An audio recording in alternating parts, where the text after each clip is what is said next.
Hello everyone, welcome to Sanmarga classes. 18ನೇ ಪ್ರಶ್ನೆ, ಕೇಂದ್ರ ಸರ್ಕಾರ ಎಂಬಂತಹ ಚಾಪ್ಟರ್ ಇಂದ ರಾಷ್ಟ್ರಾಧ್ಯಕ್ಷರ ವಿವೇಚನಾ ಅಧಿಕಾರಗಳನ್ನ ತಿಳಿಸಿ ಅಂತ ಕೇಳಿದ್ದಾರೆ. ಓಕೆ, ರಾಷ್ಟ್ರಾಧ್ಯಕ್ಷರ ವಿವೇಚನಾಧಿಕಾರ. ರಾಷ್ಟ್ರಾಧ್ಯಕ್ಷರು ಮಂತ್ರಿಮಂಡಲದ ಸಲಹೆ ಇಲ್ಲದೆ, ಮಂತ್ರಿಮಂಡಲ ಅಂತಂದ್ರೆ ಪ್ರಧಾನಮಂತ್ರಿ ಮತ್ತು ಇತರ ಮಂತ್ರಿಮಂಡಲ, ಓಕೆ, ಅವರ ಸಲಹೆ ಇಲ್ಲದೆ ಕೆಲವೊಂದು ಅಧಿಕಾರವನ್ನ ಚಲಾಯಿಸಬಹುದು.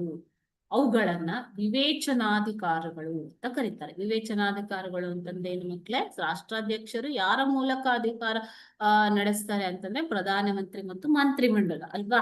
ಕೆಲವೊಮ್ಮೆ ಮಂತ್ರಿಮಂಡಲದ ಸಲಹೆ ಇಲ್ಲದೆಯೂ ಕೂಡ ಕೆಲವೊಂದು ಅಧಿಕಾರವನ್ನ ಚಲಾಯಿಸಬಹುದು. ಇವೇ ವಿವೇಚನಾಧಿಕಾರ.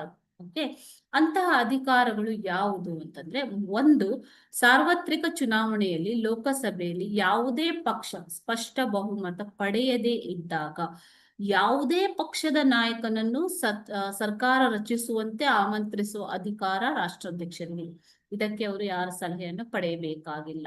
ಎರಡನೇದಾಗಿ, ಸಂಸತ್ತು ಅಂಗೀಕರಿಸಿದ ಮಸೂದೆಯನ್ನ ರಾಷ್ಟ್ರಾಧ್ಯಕ್ಷರ ಒಪ್ಪಿಗೆಗೆ ಕಳುಹಿಸಿದಾಗ ಅದನ್ನ ಪರಿಶೀಲನೆಗೆ ಹಿಂದಿರುಗಿಸುವ ಅಧಿಕಾರವು ಕೂಡ ರಾಷ್ಟ್ರಾಧ್ಯಕ್ಷರಿಗೆ ಇದೆ. ಓಕೆ, ಸೊ ಇವು ರಾಷ್ಟ್ರಾಧ್ಯಕ್ಷರ ವಿವೇಚನಾಧಿಕಾರಗಳು.